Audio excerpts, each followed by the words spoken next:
আসসালামু আলাইকুম। আমরা জানবো বাংলাদেশের শিল্প ও বাণিজ্য থেকে কিছু গুরুত্বপূর্ণ প্রশ্ন উত্তর, যেগুলো প্রাইমারি, বিসিএস অন্যান্য পরীক্ষার জন্য খুবই গুরুত্বপূর্ণ। চ্যানেলটি সাবস্ক্রাইব করে সাথেই থাকুন। বাংলাদেশের সবচেয়ে বড় চিনি কল কোনটি? বাংলাদেশের সবচেয়ে বড় চিনি কল হচ্ছে Kiru and co limited. Btrac কি? বিটাক হচ্ছে শিল্প কারিগরি সহায়তা কেন্দ্র, বিটাক। বাংলাদেশের তৈরি পোশাক আমদানিতে শীর্ষ দেশ কোনটি? বাংলাদেশে তৈরি পোশাক আমদানিতে শীর্ষ দেশ যুক্তরাষ্ট্র। বাংলাদেশ কোন সাল পর্যন্ত ইউরোপীয় ইউনিয়নের দেশগুলোতে শুল্ক মুক্ত রপ্তানি সুবিধা পাবে? 2029 সাল পর্যন্ত। বাংলাদেশের বৃহত্তম সার কারখানা কোনটি? বাংলাদেশের বৃহত্তম সার কারখানা হচ্ছে Ghorashal Palash fertiliser public limited company.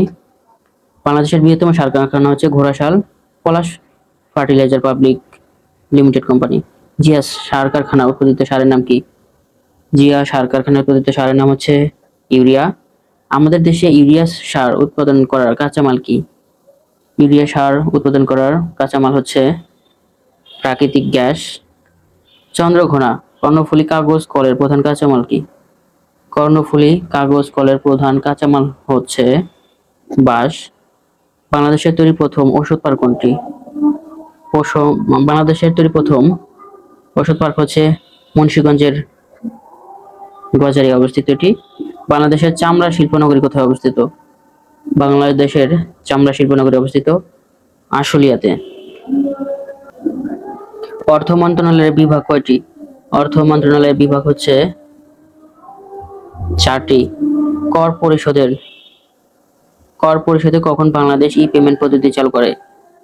ই পেমেন্ট পদ্ধতি চালু করে জুন 2012 সালে। ট্যারিফ কমিশন কোন মন্ত্রণালয়ের অধীন? ট্যারিফ কমিশন বাণিজ্য মন্ত্রণালয়ের অধীন। বাংলাদেশের প্রথম চা জাদুঘর কোথায় অবস্থিত? চা জাদুঘর অবস্থিত শ্রীমঙ্গলে।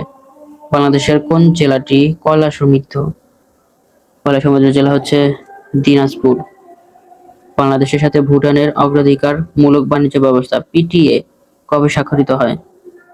পিটিএ স্বাক্ষরিত হয় 6 ডিসেম্বর 2020 সালে। বাংলাদেশের সাথে ভুটানের অগ্রাধিকারমূলক বাণিজ্য ব্যবস্থা অর্থাৎ পিটিএ স্বাক্ষরিত হয় 6 ডিসেম্বর 2020 সালে। ইয়াংঅন বাংলাদেশের কোন খাতে বেশি বিনিয়োগ করে থাকে? ইয়াংঅন বাংলাদেশের পোশাক খাতে বেশি বিনিয়োগ করে। দেশে একমাত্র কৃষিভিত্তিক ইপিজেড কোন জেলায় অবস্থিত? দেশের একমাত্র কৃষিভিত্তিক ইপিজেড হচ্ছে নীলফামারী ইপিজেড। বাংলাদেশের বর্তমান ইপিজেড এলাকা কয়টি? বাংলাদেশের বর্তমান ইপিজেড এলাকা হচ্ছে 10টি। সরকারি 8টি, বেসরকারি 2টি। বাংলাদেশ মেশিন টুলস ফ্যাক্টরি কোথায় অবস্থিত? বাংলাদেশের মেশিন টুলস ফ্যাক্টরি অবস্থিত গাজীপুরে। ধন্যবাদ সবাইকে। আগামীতে আমরা বাংলাদেশ সংবিধান নিয়ে আলোচনা করব। সে পর্যন্ত সবাই ভালো থাকুন।